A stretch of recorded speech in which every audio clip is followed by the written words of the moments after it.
Welcome to this week's edition of ChapChat. We're joined by Steve Gomez, head coach of the Lady Chaps. The number one ranked Lady Chaps preseason rankings came out this week. Coach, congratulations. First time in program history that the Lady Chaps have taken that number one ranking. I know that says a lot about this team, but I think it says a lot about the players of the past that put your team in this position to where they've gained the recognition and the tradition has paid off, and now you're getting the number one ranking. Exactly. Anything that would come our way in that nature has its roots deep in many years past, and just the environment that those kids have created, a winning attitude, an environment of family, and success on the court that has been consistently developed over the years by good players who passed on the tradition. And now this year, the team sort of gets the blessing or the curse of that. Sort of remind me of that Gary Larson Farside cartoon of the deer that has the big birthmark. It's shaped like a target and says "bummer of a birthmark." And so we go into this year with a blessing of the honor and recognition, but also the challenge every day to handle it right.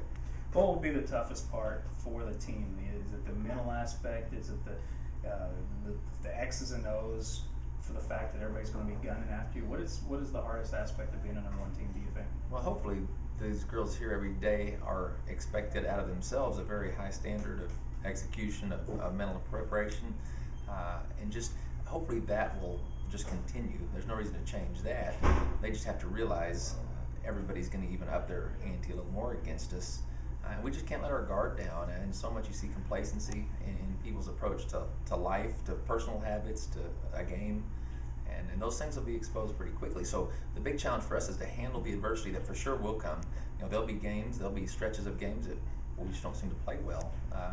Hopefully not, but most likely that'll happen.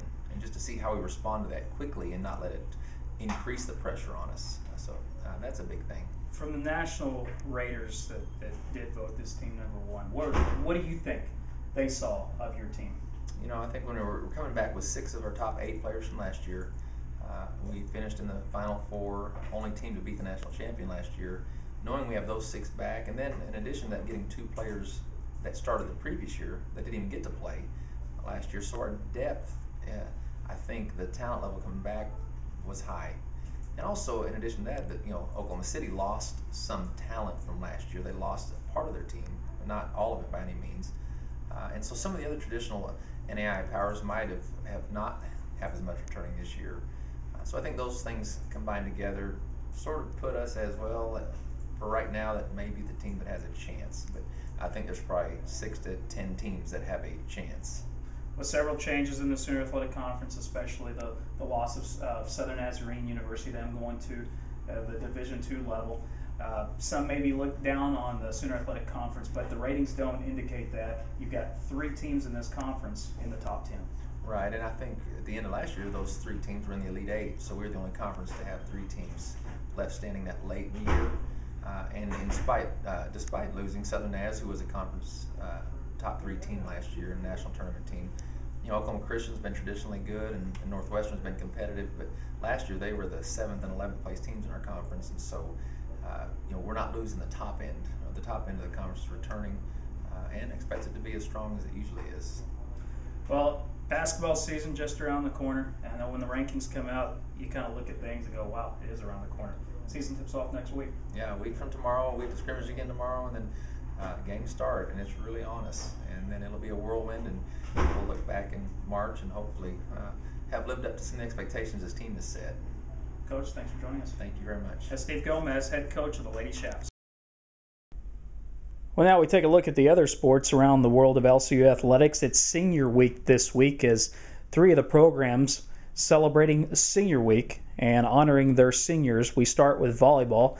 LCU volleyball last week with a trip to Oklahoma and also to Arkansas, where they faced Arkansas Fort Smith, falling to the Heartland Conference leading squad, but then rebounding with a Sooner Athletic Conference victory in Siloam Springs, Arkansas, taking on John Brown University. And the Lady Chaps will play their last regular season home games, and this will be the last conference games in the Sooner Athletic Conference for the Lady Chaps to be played at home, as they will be hosting Mid-America Christian University on Friday and then Oklahoma City University on Saturday.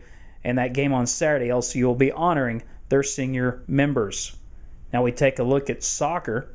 And going to the women's soccer team, the Lady Shaps, they had a trip to Oklahoma where they played Oklahoma City University and also played Mid-America Christian University. And here are the results from those contests. Lady Shaps are going to try to get back on track as they play their last game of the regular season on Thursday at 2 o'clock, hosting University of Science and Arts of Oklahoma. It is also their senior day as well. And the last team celebrating senior day will be the Shaps soccer team, who also, as you see the results here, faced Oklahoma City University and Mid-America Christian University over the weekend.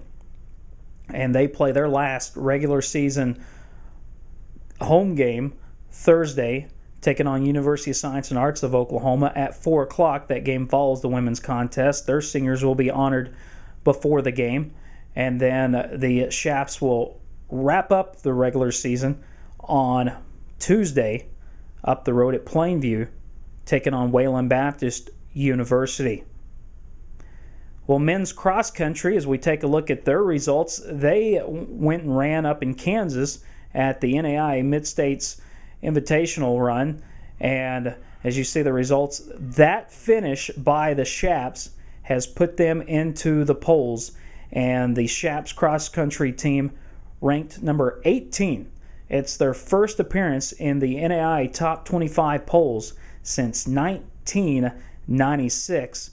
Now, the program shut down after that season, after they won a national championship, and it was reinstated back in 2006, and that's their first ranking since the reinstatement of the program. So that's a look at LCU athletics. Join us next week here on ChapChat.